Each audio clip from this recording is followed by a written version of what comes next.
Hi everyone, welcome to my channel. My name is Shipra Tiwari and I am the biology educator for the different segments like K-12 and the NEET. I hope you people doing good. I hope सभी आप बहुत अच्छे होंगे. So आज की कहानी जो मुझे सुनानी आपको सुनना है अपनी शिप्रा मैम की ज़बानी. बहुत दिनों के बाद मैं ये वीडियो बना रही हूँ पर मुझे फुल एंथुजियाज्म के साथ बना रही हूँ. मुझे बहुत अच्छा फील हो रहा है. So प्यारे बच्चों, अगर आप नीट की प्रिपरेशन करना चाहते हैं या आप नीट की प्रिपरेशन कर रहे हैं या आपके आसपास कोई भी नीट की प्रिपरेशन करना चाहता है या इस आपके कोई रिश्तेदारों में करना चाहता है, तो ये वीडियो जो है आप सभी के लिए बहुत हेल्पफुल जो है वो साबित होगा. तो ध्यान से पूरा वीडियो देखिएगा. अगर कोई नहीं भी देना चाहता है फिर भी ये वीडियो आपके जनरल नॉलेज के लिए बहुत बहुत बहुत बहुत बहुत इंपॉर्टेंट है बच्चों. बिना किसी देरी के मैं वीडियो को स्टार्ट करती हूँ. आज का एजेंडा हमारा ये है कि जो नीट का एग्जामिनेशन होता है जिसे हम नेशनल एलिजिबिलिटी एंट्रेंस टेस्ट कहते हैं, ये किस चीज़ के लिए होता है. ये जो एग्जामिनेशन है ये क्लास 12 के बाद बच्चे देते हैं ताकि उन्हें एमबीबीएस में सीट मिल सके और वो एक डॉक्टर बन सके. नीट का जो एग्जामिनेशन है वो हर साल लाखों विद्यार्थी देते हैं. इस साल करीब 21 लाख लोगों ने एग्जामिनेशन दिया. अगले साल इसका नंबर और ज़्यादा बढ़ेगा. आज हमारा एजेंडा ये है कि हम ये जानेंगे कि एलिजिबिलिटी क्या है, सिलेबस क्या है, क्या कट ऑफ पिछले कुछ सालों में रहा कैटेगरी वाइज और आगे आने वाले सालों में कैसा कट ऑफ रहेगा. तो आज इन सब के बारे में हम बात करने वाले हैं. बिना किसी देरी के मैं वीडियो को शुरू करती हूँ.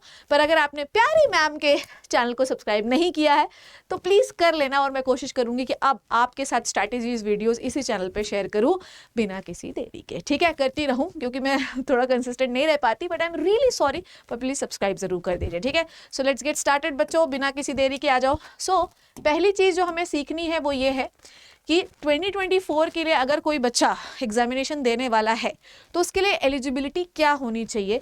क्या एलिजिबिलिटी होगी कि वो नीट का एग्जामिनेशन दे पाएगा. ऐसा ना हो कि ना दे पाए और कुछ भी करने लगे आप. तो चलिए शुरू करते हैं. एलिजिबिलिटी क्राइटेरिया के लिए क्या क्या होना चाहिए आओ समझते हैं बच्चों. इमेजेस पे मत जाना, जो डेटा मैं ला रही हूँ वो देखो. ध्यान से समझोगे तो आपको ये समझ में आएगा कि सबसे पहले आपको क्या होना चाहिए बेटा, 12th पास होना चाहिए. ठीक है, आप 12th का एग्जामिनेशन दे दोगे और उसी के जो है पूरी क्या कहते हैं उसको, एडमिट कार्ड वगैरह वो सारे उसके लगते हैं. तो आप बिना क्लास 12th जो है उसके बिना आप एग्जामिनेशन नहीं दे सकते. तो सबसे पहले आपका क्या होना चाहिए, रिक्वायरमेंट क्या है, 10+2 मतलब 12th क्लास जो है वो आपकी पीसीबी से होनी चाहिए. ठीक है, इंग्लिश हिंदी कुछ भी चलेगा, मेनली इंग्लिश जो है आपका रिकॉग्नाइज बोर्ड होना चाहिए. इंग्लिश हिंदी कुछ भी चलेगा, यहाँ पे इंग्लिश लिखा है पर चलेगा कुछ भी. ठीक है, आपको पेपर देना है. ठीक है, उसके बाद क्या है, एज लिमिट क्या है, जिस दिन 31 दिसंबर 2023 तक अगर आप 24 के लिए प्रिपेयर कर रहे हैं तो आपका इतने तारीख तक 17 साल कंप्लीट हो जाना चाहिए. इससे कम एज वाले नीट में एग्जामिनेशन नहीं दे सकते हैं. ओके, क्या मार्क्स क्राइटेरिया है, क्या मार्क्स होने चाहिए क्लास 12th में. ठीक है, अगर आप अनरिजर्व्ड है, जनरल कैटेगरी के हैं, अनरिजर्व मतलब जनरल कैटेगरी के, तो 50% मार्क्स जो है वो आपके होने चाहिए. और इसमें कोई वो बात नहीं है, 50% तो आसानी से हो सकते हैं. अगर आप ST SC OBC हैं तो आपके मार्क्स 40% होने चाहिए. और अगर आप फिजिकली हैंडीकैप्ड है तो 40% मार्क्स होने ही चाहिए. अगर इतने इससे कम मार्क्स हैं तो आप एग्जामिनेशन नहीं, मतलब एक नंबर भी कम है तो आप एग्जामिनेशन नहीं दे सकते. ठीक है बच्चों. अब अटेम्प्ट लिमिट, ठीक है, कोई अटेम्प्ट लिमिट नहीं है. बस ये याद रखना कि 31 दिसंबर तक आपकी आयु 17 साल हो जानी चाहिए. उसके बाद आप जितने साल तक चाहिए उतने साल तक एग्जामिनेशन दे सकते हैं. And it is very good यार, आपके मन में जब आपके ज्ञान चक्षु खुले तब आप डॉक्टर बन सकते हैं. ठीक है, नेशनैलिटी क्या होनी चाहिए भाई, इंडियन होने चाहिए. और अगर आप NRI हैं या किसी दूसरे कंट्री के हैं तो उसके लिए एक अलग कोटा भी होता है और वो लोग भी एग्जामिनेशन दे सकते हैं. पहले क्या होता था कि स्टेट PMTs अलग अलग होती थी. तो हम लोगों को, अगर मान लीजिए जैसे मैं हूँ तो मैंने छत्तीसगढ़ का भी एग्जामिनेशन दिया, MP का भी एग्जामिनेशन दिया, पर MP का एग्जामिनेशन देने के लिए मुझे डोमिसाइल लगाना होता था. अब ऐसा कुछ भी नहीं होता बच्चों. पूरे दुनिया में एक ही एंट्रेंस होने वाला है, दैट इज अ नीट. ठीक है, ओके, नीट होता था. ओके, तो NTA कंडक्ट करवाता था. अब इस बार वो भी चेंज हो गया है, मेडिकल काउंसिल कंडक्ट कराएगा. तो इस हिसाब से आप कहीं के भी हो आपको एंट्रेंस एक ही देना है. ठीक है, ओके. अब एग्जाम का पैटर्न कैसा होता है तो हमको ये समझ में आ गया कि पहला पॉइंट ये है, एलिजिबिलिटी क्राइटेरिया हम लोगों को क्लियर हो गया. ये पॉइंट पूरा मैंने PDF जो है टेबल बता दिया आपको. पॉइंट 3 है ये कि एग्जाम पैटर्न कैसा होता है. ये एक बहुत तो क्लियर हो गया कि हमारी आयु कितनी होनी चाहिए. डन। फिर हमारा कहाँ कौन सा बोर्ड होना चाहिए, कितने नंबर होने चाहिए। अब पैटर्न कैसा होता है एग्जामिनेशन का समझते हैं। देखिए फिजिक्स केमिस्ट्री बायोलॉजी आपको सब पढ़नी है। बायोलॉजी के भी 2 सेक्शन होते हैं, पहले बायोलॉजी को एक साथ दिया जाता था, अब बायोलॉजी में बॉटनी और जोलॉजी दोनों सेक्शंस जो है वो अलग अलग किए जाते हैं। तो फिजिक्स में आपके 2 सेक्शंस होंगे बच्चों, ए और बी, ठीक है, जिसमें ए सेक्शन में 35 क्वेश्चन पूछे जाते हैं और ये क्वेश्चन ज्यादातर इजी होते हैं, मतलब टफ नहीं होते। जो सेक्शन बी होता है उसके क्वेश्चंस थोड़े से ट्रिकी होते हैं पर इतने टफ नहीं होते कि निकले नहीं, आराम से बन जाते हैं, ठीक है। सो कुल मिला के 35 नंबर है और याद रखिएगा कि हर सही क्वेश्चन पे +1 है और हर एक गलत क्वेश्चन पे -1 है, ठीक है। तो अगर आप सही टिक कर रहे हैं तो +4 मिलेगा और अगर आपने गलत कर दिया तो -1 होगा। तो दैट इज क्या मतलब हुआ इसका, व्हाट इज मींस, इसका मतलब ये हुआ कि ये जो एग्जामिनेशन है ये नेगेटिव मार्किंग बेस्ड एग्जामिनेशन है। So if you attempt correct question you got 4 marks, और अगर आपने गलत अटेम्प्ट किया तो आपका -1 होगा। तो यहाँ पर हमें ये बहुत सोच कर चलना होता है कि गलत ना हो जाए, ओके। उसके बाद आते हैं सेक्शन बी में 15 क्वेश्चन है, तो ए 34 इंटू 4 करोगे तो 140 और इसको 4 करोगे तो 40, ठीक है, समझ में आ गई बात। अब 40 मार्क्स के क्वेश्चन हो गए, ओके। तो टोटल 180 मार्क्स का पेपर है। अब सवाल ये है, इधर सुन लीजिए, इधर आ जाइए, इधर आओ। अब 15 तो चौके 60 होता है ना, उसके बाद इसका भी ज्यादा होता है। तो मैम बात ये है कि आप 180 कैसे बोल रहे हो, क्योंकि 50 क्वेश्चन ही आते हैं, क्वेश्चन 50 ही आते हैं, आपको करने 45 होते हैं। तो यहाँ पर 35 + 15 कितने हो गए 50, पर आपको करने कितने पड़ेंगे बेटा, सिर्फ 45 क्वेश्चंस करने होते हैं, इसलिए वो 180 लिखा हुआ पे टोटल मार्क्स, ठीक है। केमिस्ट्री में भी सेम, सेक्शन ए में 35, सेक्शन बी में 15, ठीक है, टोटल 50 क्वेश्चन आएंगे, 45 यू हैव टू अटेम्प्ट, ठीक है। अब आ जाओ मेन जो है वो है बायोलॉजी। बायोलॉजी का पूरा जो सेक्शन है वो होता है 360 मार्क्स का। पूरा जो पेपर है वो है 720 मार्क्स का। 720 मार्क्स में से 50% जो हिस्सा है वो बायोलॉजी रखा होता है। तो सबसे इंपॉर्टेंट पार्ट जो है पूरी तैयारी का वो है बायोलॉजी, क्योंकि वो 50% मार्क्स है। अब बायोलॉजी में 2 सेक्शन हो गए, बॉटनी और हो गया zoology. Botany section A section B same वैसे ही चलेगा, सेक्शन में 35 सेक्शन बी में 15 सेम वैसे ही है। अब इसमें बायोलॉजी में क्या है, 100 क्वेश्चन आएंगे जिसमें आपको 90 अटेम्प्ट करने पड़ेंगे। बॉटनी में 50 आएंगे तो आपको 45 अटेम्प्ट करने पड़ेंगे। ऐसे जोलॉजी में 50 आएंगे तो आपको 45 अटेम्प्ट करने पड़ेंगे। टोटल आपको बायोलॉजी में 90 क्वेश्चन अटेम्प्ट करना पड़ेगा, ठीक है।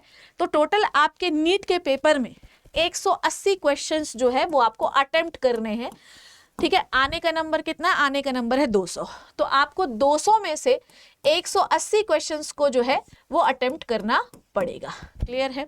और नंबर कितने लाने हैं, पूरे ही नंबर लाने हैं, तो इस चीज की तैयारी रखिए आप लोग, ठीक है। तो ये हो गया हमारा एग्जाम पैटर्न। तो नंबर 1 ने हमने डिस्कस कर लिया एलिजिबिलिटी क्राइटेरिया, नंबर 2 हमने डिस्कस कर लिया कि क्या एग्जाम पैटर्न है। अब सिलेबस क्या है वो समझते हैं एक बार, ठीक है। इसमें हालांकि मैं अलग वीडियो बना सकती हूँ but let it be. Class 11th and 12th physics में ये सारी यूनिट्स हैं, आप देख लीजिए, हालांकि मैं नहीं भी बोलूँगी तो भी चल जाएगा, ठीक है। तो ये एक्चुअली आप अगर फिजिक्स और केमिस्ट्री का सिलेबस देखेंगे तो यूनिट वाइज चीज़ें नहीं दी है, चैप्टर वाइज चीज़ें दी हैं, ठीक है। जबकि आप बायो में आओगे तो यूनिट वाइज चीज़ें दी गई हैं, ठीक है। तो ये हो गया सिलेबस आपके 11th क्लास का। अब आपको मैं अलग वीडियो में बताऊंगी कि किस चैप्टर का वेटेज कितना है, ठीक है।